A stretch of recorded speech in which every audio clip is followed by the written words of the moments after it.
Hey everybody, coming to you on Friday, the day before the first spring game, the first game of the Tony Vitello era. It will be Hayden Birdsong on the mound in Peoria. Um, Most of you probably have realized this from years of watching spring baseball, but the veterans don't want to travel across the valley. So a bunch of young guys in that initial lineup, Bryce Eldridge, Elliot Ramos, Casey Schmidt, Christian Koss, they're all going to go out there. And then Sunday, the first home game here at Scottsdale Stadium, Robbie Ray will lead the guys during that game. And then after that, we are off. End of just watching scrimmages, end of watching workouts, even though it's been fun. I have enjoyed the Giants putting fielders out there for live batting practice, turning it into more of a scrimmage environment, a little bit closer to game-like, something maybe one of those things that came from college with Tony. Been a fun addition to this. Before I get to actual games and before we have, a little bit more data to analyze and, some of these things are a little bit more real. You're facing hitters from other teams. Did want to touch on some guys who have stood out the last couple weeks here, being in Scottsdale and watching them work out. First and foremost, Carson Wizenhunt. I think the most eye-opening thing that has happened here at camp was on Thursday when Wizenhunt goes out there and he's throwing 97 right away in his first inning. And I checked with the Giants official because sometimes, spring training guns can be a little hot. And they're like, nope, that's TrackMan. That's like for real. That is what you will use during a game. So a legit 97. There were a bunch of them. The rest were 95, 96, a bunch of 96s as well. He was a little surprised. He has felt great all spring. He thought the velocity would be up this year, and it has been up in his bullpen sessions, but he thought he would be closer to 95 the other day. But bunch of 97s out there. He topped out at 95.3 last year in five starts. He averaged 92.6. So this is a step up for him. This is where he was in 2023. And this would be huge for a guy who has one of the best left-handed changeups in baseball. He is working on a new cutter. If the velocity is up there, it's kind of a game changer for Carson. He was very excited about it. He said a lot of it had to do with mechanical changes. The exact quote, now I'm a little more upright, not sinking as much, but still trying to get in my back hip a little bit, and then just kind of throw the shit out of it. That's the best way to put it. So a great method for Carson. It has worked so far.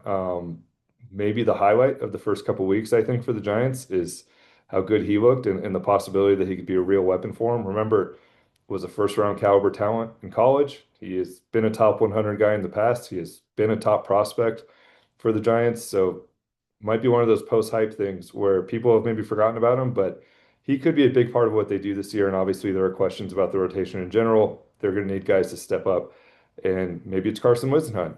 Another guy who stood out just from a velocity standpoint, just wanted to highlight Gregory Santos throwing 100 on Thursday. That is obviously what he does, but there's it's a step up for most of the guys in this bullpen. So that was interesting. And he is somebody I think early on, I would think is in, a pretty good spot here as they look for bullpen pieces.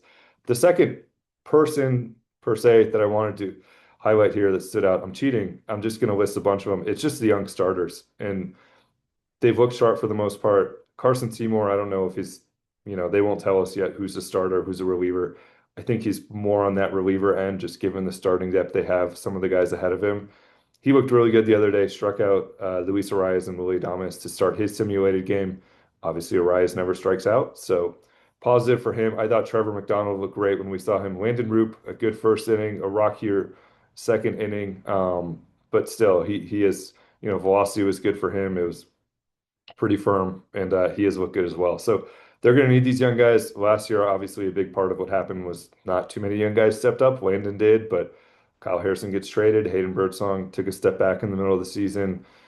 Still don't know why we didn't see McDonald until the last week. But yeah, if they can have a couple guys step up, and not just for the rotation, I think they're going to need one or two of these guys to really take the leap and become bullpen options. And maybe McDonald becomes like Roop was a couple years ago, where he breaks through as a reliever first and then gets a chance to start down the line. But Birdsong, if he's not in the rotation, they might need him in the late innings at some point this year. So they're going to need those guys, and I think it's been positive how well they've thrown, including Wizenhunt, who's in that group. I would imagine they want him to stay stretched out because they will need extra starters. But the guy we saw yesterday, I mean, that could be a bullpen weapon as well. So that's been exciting. And then I just wanted to highlight one of the four guys who hit a homer over the last couple days. It was Rafael Devers, Christian Koss, Elliot Ramos today went opposite field, and then Harrison Bader, who has looked locked in since he got here. But Devers, nobody is as locked in as he is. Just a reminder that he's going to be here for a full year. He's going to be here for a long time, but he should pretty clearly be this team's best hitter. He has looked that way in camp. The home run he hit off of Logan Webb, which I'm including the video here at the end of this video. If you want to, you can skip right through and watch it if you want. I won't be offended. But it was a mammoth home run, a pitch that Webb's not going to throw him during the season, but he's working on some things, and Raphael took advantage. But he has looked solid at first base. He's putting the work in every single day. He spoke during the initial full squad team meeting, which I think in Boston they would probably be stunned by the way everything's gone. He spoke to us and said wants to put everything from last year behind him. Is excited to be here. Feels like this is home. And just, for all that went on in the offseason and how quiet it was for the most part, a reminder that they did make that trade last year. And if they're successful this year, it's probably going to be in large part because that guy is in the heart of their lineup and he looks absolutely locked in and ready to have a huge season. So we will see. Like I said, that video is coming. Wanted to post, I know it's been raining back home and we're shooting a ton of video out here every single day. I've been posting as much on Twitter and Instagram and YouTube Shorts as I could. But three for you here. It's Carson Wizenhunt versus Bo Davidson. A really tough matchup for Bo. But yeah, he had to face Carson, not just left on left, but as good as Carson's been the last couple of years. So there's that whole matchup if you want to watch a couple of young guys going at it. And then Casey Schmidt, who I think has looked pretty strong early on. And I know talking to Giants people, they feel like he's going to be a big part of what they do. They're still going to find a lot of ways to get him out there and get him at bats. RBI Sure. single from Casey. And then the Devers homer I mentioned, just an absolute blast. Took the sound off of a couple of these because they're blasting music here and I don't want to get kicked off YouTube. I think that maybe would happen, but enjoy the videos. I will be back soon with more and games start on Saturday. So we'll get our first look at Hayden Birdsong here and see how he looks.